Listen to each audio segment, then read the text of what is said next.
isang seremonya ng oath taking para po sa ating Region 11, Mindanao, at pagtatalaga ng ating pong mamumuno sa nasabing lugar. Now, let us all be ready, stand up for our opening prayers to be led by Attorney Yvette Contacto. Let us support ourselves in the presence of the Lord. Heavenly Father, maraming salamat po for the blessing of a beautiful day. Significant one, Father God, dahil po isang regional president ng aming partido ang maitatalaga today. Father, we consecrate to you the incoming Region 11 President.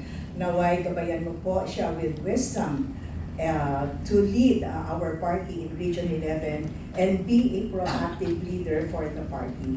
Lahat po ito, Father God, inaalay namin sa inyong pangalan at maraming salamat po sa biyayang pinagkaloob niyo sa amin sa katauhan ni Attorney Torion na maging bahagi ng aming partido. All of this, we consecrate and offer to the great glory of your name, our Lord Jesus Christ. Amen. Amen. Ngayon naman po ay bigyan natin ng pagpupugay at sama-sama nating awitin ang ating pambansang awit.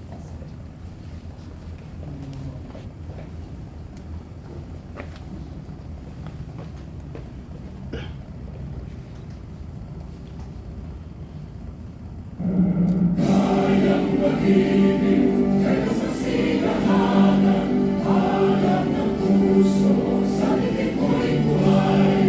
Lumang hinirang, kuya ka ng pag-ibig, sa manlulubig, di ka pasisibig, sa natatagputot sa simoy at sa langit o pagaw, mahirap ang tula, awit sa paglayong inamahan, ang isang ng matawat ko'y namun ay nananginig, ang pinubig at parang niyang kailan, ang halimang tinibig, lumagang araw ng buwan, aking pagsikap, ko'y langit sa bihon. Ang bigaya ng pagkay mga amin, ang mamatay ng dahil sa'yo. Sa pagpapatuloy po ng ating seremonya, ngayong araw, gusto ko pong bigyan ng pupugay at pagkilala ang presensya po ng ating Secretary General ng PDP. At bago po ito natin ipakilala, atin po munang kilalanin ang ating pong party creed na pamumunuan ng ating pong membership committee chairperson, Ms. Astravel Naik. Sa mga kapatido, saan dako man kayo ngayon ng Pilipinas, itaas po ang ating kanang kamay para sa pag-usad ng ating PDP Creed. I commit myself to a peaceful and democratic way of life. I commit myself to a peaceful and democratic way of life, To ensure the establishment and maintenance of a Filipino society. to ensure the establishment and maintenance of a Filipino society Characterized by freedom, solidarity, justice, equity, social and intergenerational responsibility, social and intergenerational responsibility, self-reliance, and efficiency. and efficiency. I further commit myself to the 5 principles of The 5 principles of theism, theism, humanism, humanism, enlightened nationalism, shared prosperity, shared prosperity, and consultative and participatory democracy. and consultative and participatory democracy. Salamat po, Ka-Astra. At ngayon naman po, bigyan natin ng pagpupugay ang presensya po ng ating PDP Secretary General ng National. Andito po sa ating ngayong araw at kasama natin sa seremonyang ito si Sec-Gen Wendell Avisado. Ano po natin si Wendell. And of course,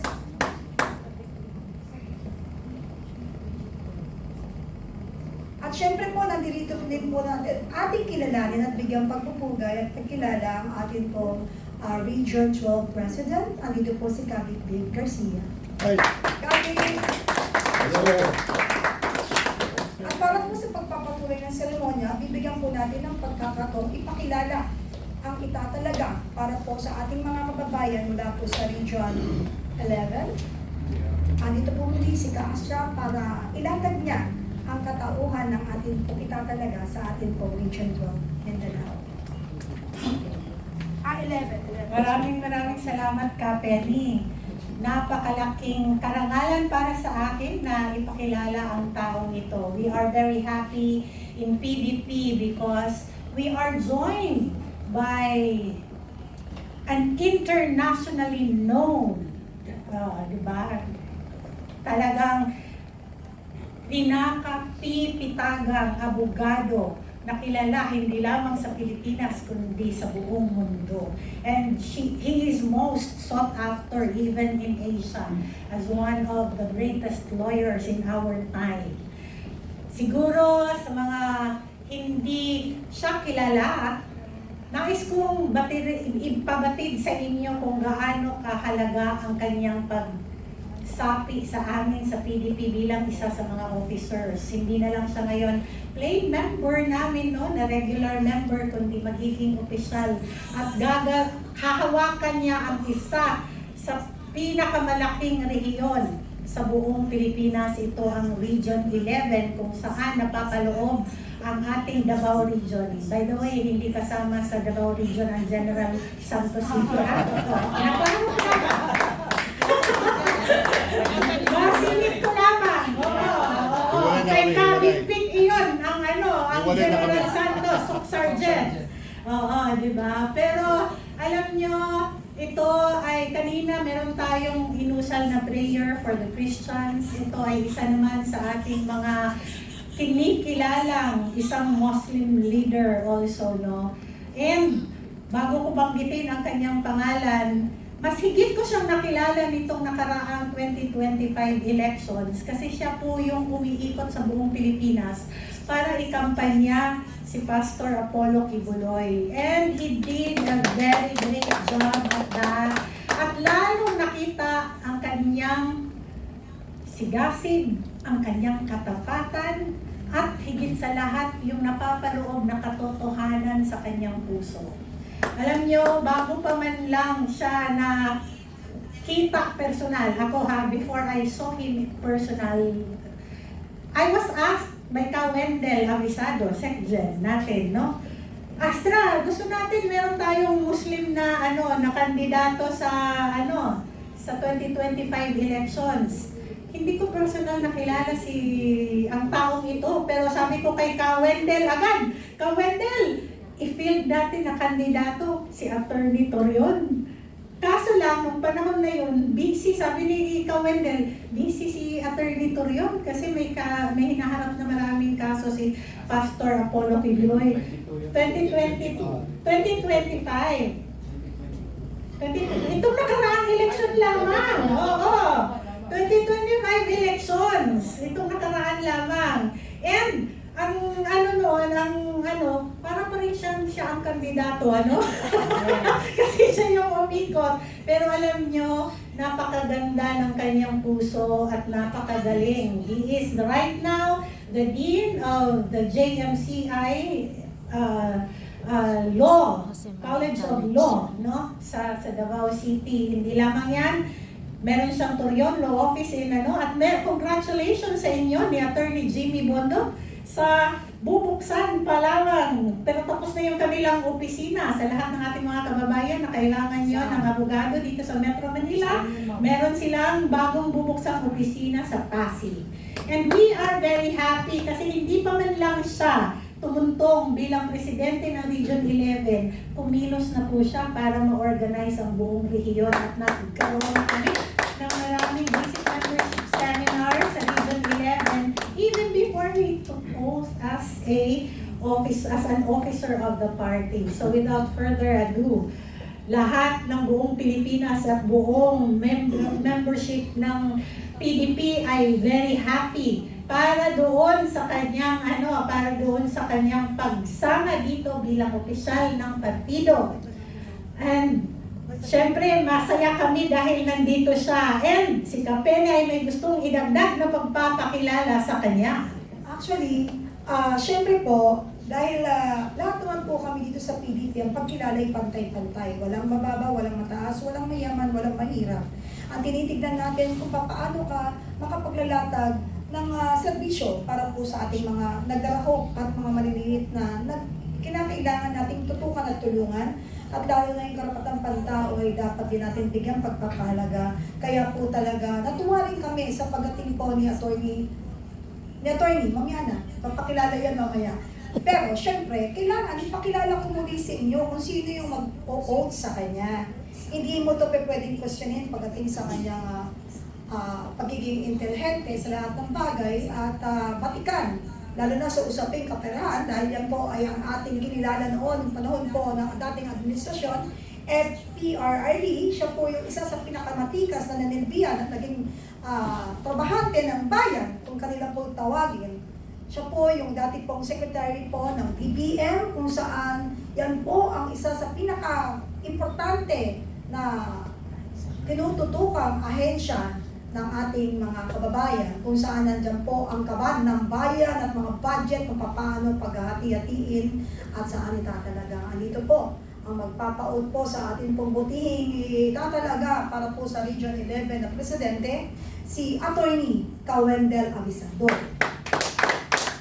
Kaya kung makikita po ninyo ang ating pong seremonya ngayon ay huwag kayong magtaka dahil dito po sa PDP, anytime we are ready. We will be adjusting ourselves also because we know how busy si Atty. Torion, pero tulad po ng example na ibinigay ng ating FPRRD, ito po ay simply at payak na seremonya, ngunit magiging makatotohanan pagdating ng paglatag ng serbisyong atin pong inaasahan, kaya talaga pong siya po ang dapat at nararapat na italaga sa Region 11. So, wag na po nating patagalin ang seremonyang ito. At marami pa pong pupuntahan yan at alam ko meron niyang hearing ng alauna ng hapon. Tama? So, kaasya, susugan niyo po ako. Ayan, mga kababayan, mga kapartido, we are very happy to introduce to you who will be taking his oath of office as President of Region 11 Council of PDP. Please welcome Attorney Israelito Torion. Kawendel, please administer the oath. We are requesting the officers who are here, Kabitbit, President of Region 12, Ka-Ibeth. Ayan. Bakit ang gwapo-gwapo po sa TV? Yes! Bravo pa rin sa personal. Kahit sa personal, attorney, mas Personal, sa personal. mas bata. Nagsasalita ka kanina, doon ako naman. Pero mas ako sa personal. Nakakatawa. yes. Di iba parang filter eh. Wala. Ay, hindi. Wala. Original yan. Nasa personal na. Please raise your right hand and let's recite the officer's oath of office. Repeat after me, please. I state your name. I, Israelito P. Torion, Having been appointed as the Regional Council President of Region 11 of the Partido Democratico Filipino, of the Partido Democratico Filipino, do solemnly swear to abide by and uphold the Constitution of the Republic of the Philippines and of the party, do solemnly swear to abide by and uphold the Constitution of the Republic of the Philippines and of the party, to keep faith in and put into practice the 5 basic principles of PDP and the basic objective of federalism, to keep faith in and put into practice the 5 basic principles of PDP and the basic objective of to federalism, perform my duties to the best of my abilities and capabilities, to perform my duties to the best of my abilities and capabilities, without fear or favor, without fear or favor, with the aim in view of furthering the objectives of the party with the aim in view of furthering the objectives of the and party advancing the interests of the community to which it is dedicated, and advancing the interest of the community to which it is dedicated, and to conduct myself in the manner befitting a good and true PDP and to conduct myself in a manner befitting a good and true PDP, so as to bring honor and prestige to the party, so as to bring honor and prestige to the party, and that I take this pledge without mental reservation or purpose of evasion. and that I take this pledge without mental reservation or purpose of evasion. So help me God. So help me God. Congratulations. Congrats! Welcome to the party. Congrats! Welcome, Kaibigan, President of Region 11 na po si Atty. Torion. Ayan. Let's proceed to the official pinning kay Attorney Torion. Alam niyo, one of the original members of PDP now, PDP now, is Kabig Big Garcia. Yes. So may I ask him to be the one to ping? Aww. Come on! Ito, kasabay-sabay ko ito. Tagal na kami masyado makakilala ni Sir Kitbit. Bata pa kami yung araw. Oo nga eh. Tagal na kami. Nakainom lang ako ng Fountain of Youth. Ako pala, wala. Hindi mo kong tigil. Hindi. Ano? Ayan.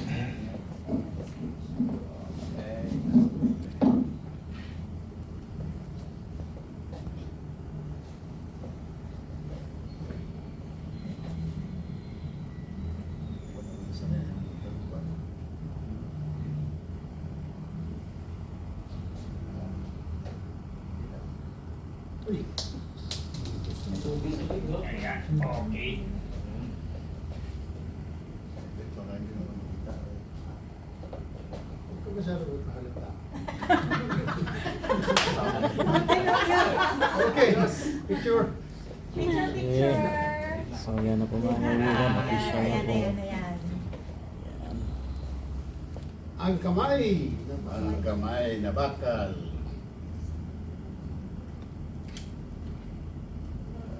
Thank you. Salamat kayo. Ayan. Salamat. Congrats! Feeling niya. Of course, hindi natin to pwedeng palagpasin na walang acceptance. So, para po sa kanyang acceptance speech or Acceptance speech. para po sa kanyang pagtanggap, bigyan natin ng pagkakataon na marinig muli ang atin pong talagang pinagmamalaki sa Region 11, Attorney Israelito Torion. Ka-Israelito.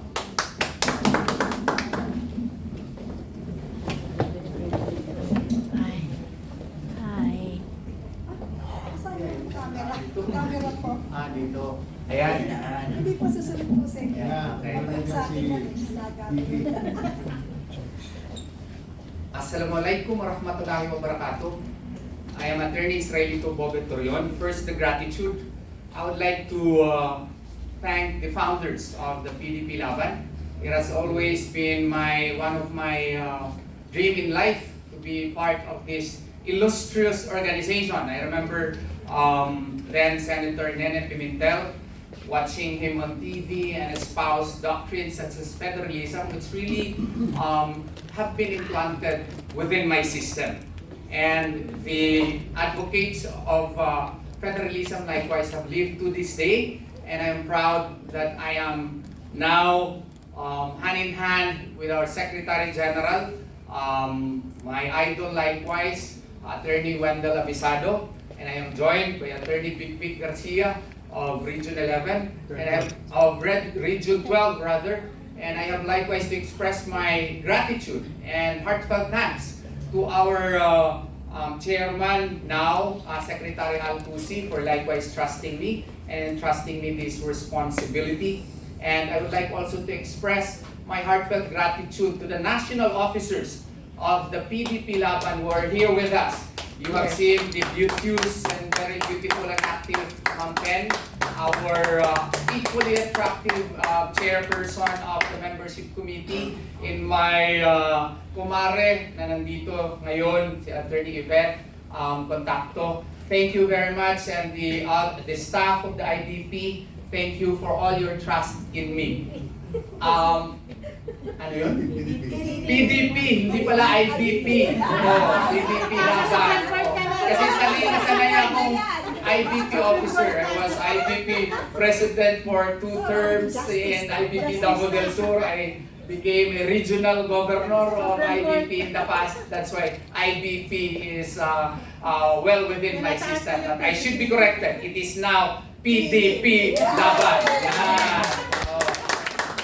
And what is the future of Region 11 under my leadership? I pray to Allah subhanahu wa ta'ala that He will guide me towards strengthening more the PDP Laban in Region 11. I know much is expected in Region 11, and it will be one of my mission and objective to reach the more than 92% vote for VP Sara Duterte in the 2028 elections.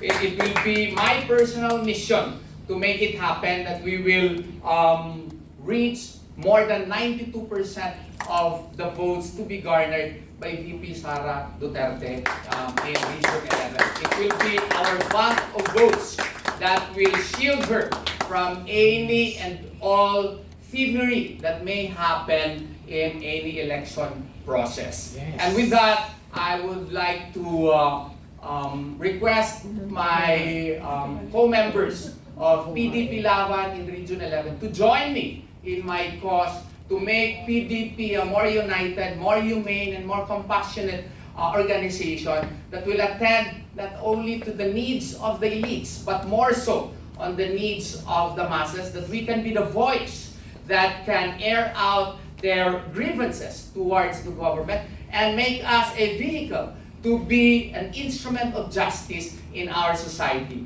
Because PDP Laban has been grounded on clear foundational objectives. And as officers and members of PDP, it is our bounden responsibility to be the bridge between our goals and objectives in order for those to become realities. Much is expected from us, and much should be done by us to realize all our objectives. Kailangan may aksyon, hindi lamang puro salita.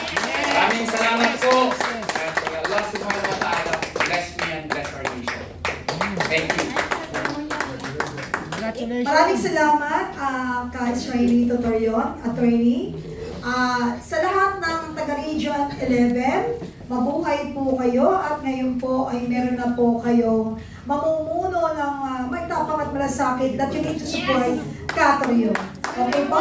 So now po, ang atin pong sunod na gagawin ay ang kanyang ceremonial signing. Everybody, please do watch. Akin pong ikakagalak na i-announce sa iyo, mahal pala talaga ako ni Senator Bongo. Darating daw siya ngayon. Maraming salamat po. Senator Bongo.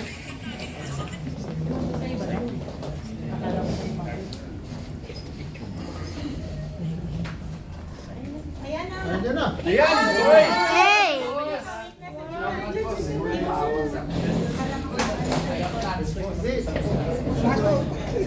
Tumatay si Senator Bongo.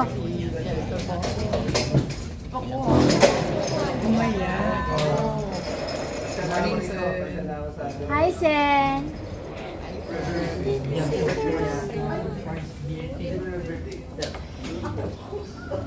Hi, Sen.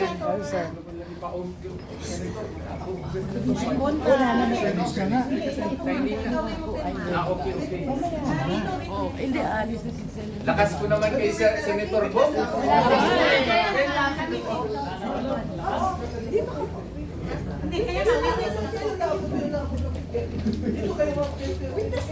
Buwan na lang na. JP, patanggal.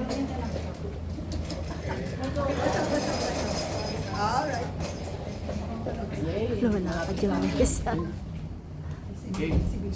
Check care ba na? Switch para check care na lang. Oo lagi? Oo. Ako sila man. Yay!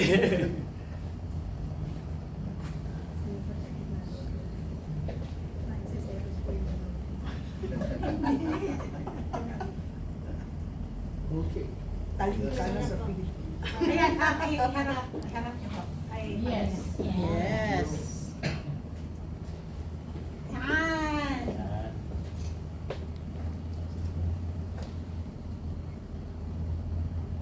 Kamao?